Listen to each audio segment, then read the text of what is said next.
సర్పంచ్ ఎన్నికలకు ప్రభుత్వం green signal. స్థానిక సంస్థల ఎన్నికల్లో అభ్యర్థులకు డబుల్ బొనాంజా. ప్రభుత్వ నిర్ణయంతో గ్రామాల్లో మారిన రాజకీయ సమీకరణాలు. ఇంతకీ ఆ డబుల్ బొనాంజా ఏంటి? హవెలు.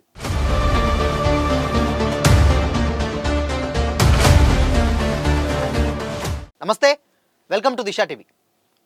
తెలంగాణ రాష్ట్రంలో ముందుగా సర్పంచ్ ఎన్నికలు నిర్వహించాలని రాష్ట్ర ప్రభుత్వం నిర్ణయం తీసుకుంది. అది కాస్త గ్రామాలు, మండలాల్లో సరికొత్త సమీకరణాలకు తెరలేపింది. గతంలో నోటిఫికేషన్ రిలీజ్ చేసినటువంటి టైంలో వరుసగా ఎంపీటీసీ, జెడ్పీటీసీ, ఆ తర్వాత వెంటనే సర్పంచ్ ఎలక్షన్ షెడ్యూల్ రూపొందించారు. దీంతో అన్ని ఎన్నికలకు ఒకేసారి అభ్యర్థులను ఖరారు చేయాల్సినటువంటి పరిస్థితి రాజకీయ పార్టీలకు, ఎమ్మెల్యేలకు ఉండేది. అభ్యర్థులు ఒక ఎన్నికల్లో ఓడిపోతే వేరే ఎన్నికల్లో పోటీ చేసేందుకు అవకాశం ఉండేది కాదు. కానీ ప్రభుత్వం మిగతా సర్పంచ్ ఎన్నికలను ముందుగా, ఎంపీటీసీ, జెడ్పీటీసీ ఎన్నికలను వచ్చే సంవత్సరం నిర్వహించాలని నిర్ణయించింది. దీంతో సర్పంచ్ ఎన్నికల్లో పోటీ చేసేందుకు మొగ్గు చూపే వారి సంఖ్య పెరుగుతూ వస్తుంది. సర్పంచ్ గెలిస్తే ఓకే, లేకుంటే మళ్ళీ ఎంపీటీసీగా పోటీ చేద్దామనే ఆలోచనలో చాలా మంది ఉన్నారు. సర్పంచ్ ఓడిపోతే ప్రజల వద్ద సానుభూతి వస్తుందని, పార్టీ నాయకులు సైతం ఎంపీటీసీ టికెట్ ఇచ్చే అవకాశం ఉంటుందని కూడా, తద్వారా ఎంపీటీసీగా గెలవడం ఈజీ అవుతుందని కూడా అంచనా వేస్తున్నారు. రెండింటికి రిజర్వేషన్ అనుకూలంగా ఉన్నటువంటి నేతలు ఈ లెక్కల్లో బిజీగా ఉన్నారు. గతంలోనూ ఈ విధానం అనేక గ్రామాల్లో అమలైంది. సర్పంచ్గా ఓడిపోయిన నాయకులు ఆ తర్వాత జరిగే ఎంపీటీసీ ఎన్నికల్లో పోటీ చేసి గెలిచిన వారు వందల సంఖ్యలో ఉన్నారు. దీంతో ఈసారి సైతం ఈ విధానం అమలవుతుందని, ప్రభుత్వ నిర్ణయం వారి రాజకీయ భవిష్యత్తుకు అవకాశం కల్పిస్తుందని నేతలు చెబుతున్నారు. గ్రామ పంచాయతీ ఎన్నికల నిర్వహణకు రాష్ట్ర ఎన్నికల సంఘం సిద్ధమవుతుంది. గతంలోనే పంచాయతీ ఎన్నికలకు నోటిఫికేషన్ రిలీజ్ చేసినందున దాదాపు అన్ని ఏర్పాట్లు పూర్తయినట్లు కూడా ఎన్నికల అధికారులు చెబుతున్నారు. 3 దశల్లో సర్పంచ్ ఎన్నికలు నిర్వహించాలని నిర్ణయించారు. ఎలక్షన్స్ డిసెంబర్ నెలాఖరు కల్లా పూర్తి చేయాలనే లక్ష్యంతో ప్రభుత్వం, ఎన్నికల కమిషన్ ఉన్నట్లు కూడా సమాచారం.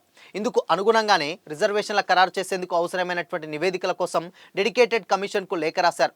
5-6 రోజుల్లో ప్రభుత్వానికి నివేదిక అందనుంది. ఆ నివేదికకు ప్రభుత్వం ఆమోదం తెలిపిన వెంటనే జిల్లా అధికారులు సర్పంచ్, వార్డు సభ్యుల రిజర్వేషన్ల ఖరారు చేస్తారు. ఆ వివరాల గెజిట్ను పంచాయతీరాజ్ శాఖ ఎన్నికల సంఘానికి అందించనుంది. తర్వాత ప్రభుత్వ ప్రధాన కార్యదర్శి, పంచాయతీరాజ్ శాఖ అధికారులు, డీజీపీ, జిల్లా కలెక్టర్లు, ఎస్పీలు, పోలీస్ కమిషనర్లతో సమావేశం నిర్వహించి సన్నద్ధమైనపై సమీక్షిస్తారు. అనంతరం ఎన్నికల నోటిఫికేషన్ విడుదల చేస్తారు. ఎన్నికల సంఘం షెడ్యూల్ ప్రకటించిన 3 వారాల్లో ప్రక్రియను పూర్తి చేయాలనుకుంటున్నారు.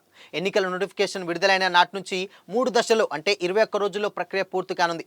సర్పంచ్ ఎన్నికలు పార్టీల రహితంగా జరుగుతాయి కాబట్టి పార్టీ గుర్తులు, పార్టీ పేరు, బీఫామ్ జారీ చేయడం వంటివి ఏమీ లేకుండానే ఇండిపెండెంట్ విధానంలో జరుగుతాయి. బ్యాలెట్ పేపర్ విధానంలోనే ఎలక్షన్స్ ఉంటాయి. ప్రతి ఓటరు ఒక ఓటు సర్పంచ్కు, మరొక ఓటు వార్డు సభ్యుడికి వేయాల్సి ఉంటుంది. మధ్యాహ్నం వరకు పోలింగ్ నిర్వహించిన తర్వాత ఓట్లను లెక్కించి సాయంత్రం కల్లా లెక్కింపు పూర్తి చేసి సర్పంచ్, వార్డు సభ్యులుగా ఎన్నికైనటువంటి వారి వివరాలను అధికారికంగా ప్రకటిస్తారు. ఒక్కో పోలింగ్ కేంద్రంలో 600 ఓటర్లు మాత్రమే ఓటు వేసేలా కేంద్రాలను ఏర్పాటు చేస్తారు. ఎన్నికల నిర్వహణకు సంబంధించి ఇప్పటికే బ్యాలెట్ పేపర్ల ముద్రణ పూర్తయింది. బ్యాలెట్ బాక్సులను సైతం సిద్ధంగా ఉంచారు. 3-4 పంచాయతీలకు కలిపి ఒక గెజిట్ అధికారిని ఎన్నికల రిటర్నింగ్ ఆఫీసర్గా నియమించారు. వీరికి ఇప్పటికే ట్రైనింగ్ కూడా పూర్తి చేశారు. పోలింగ్ సిబ్బంది ఎంపిక సైతం కంప్లీట్ అయింది. వారికి ట్రైనింగ్ కూడా పూర్తి చేశారు. ఎంపీటీసీ, జెడ్పీటీసీ, సర్పంచ్ ఎన్నికలు వరుసగా ఒకదాని తర్వాత ఒకటి వచ్చి ఉంటే జిల్లా అధికారులకు అండ్ యంత్రాంగానికి ఇబ్బందులు ఏర్పడేవి. మొదట కేవలం సర్పంచ్ ఎన్నికలే ఉండడంతో ఎలాంటి ఒత్తిడి లేకుండా సులభంగా నిర్వహించవచ్చని, కావాల్సినంతటువంటి సిబ్బంది ఉంటారని, పోలీసులకు సైతం ఒత్తిడి తక్కువగా ఉంటుందని అధికారులు అంచనా వేస్తున్నారు.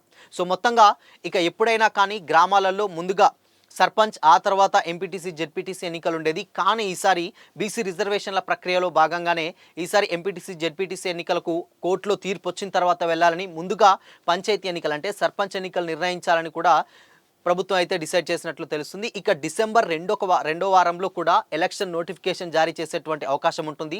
డిసెంబర్ 2వ వారంలో అంటే అట్లీస్ట్ డిసెంబర్ 15 నుంచి అంటే డిసెంబర్ ఎండ్ వరకు కూడా ఒక దశ పూర్తయ్యే ఛాన్సెస్ ఉంటుంది. ఇకపోతే జనవరి అంటే సంక్రాంతి లోపు 3 దశల ఎన్నికలు అయితే డెఫినెట్గా కంప్లీట్ అయ్యే ఛాన్సెస్ అయితే ఎక్కువగా కనిపిస్తున్నాయి.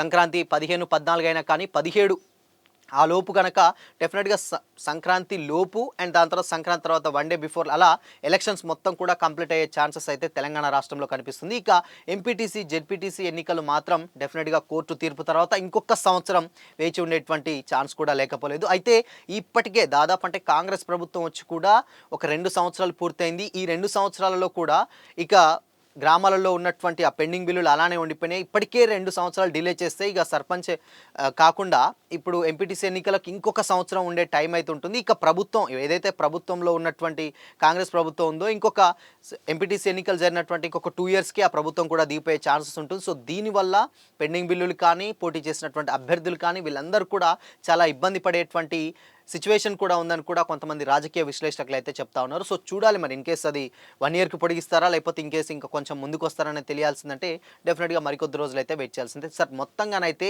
సంక్రాంతి లోపైతే మాత్రం గ్రామాలలో ఎన్నికల పండుగ స్టార్ట్ అవుతుందనైతే అర్థమవుతుంది.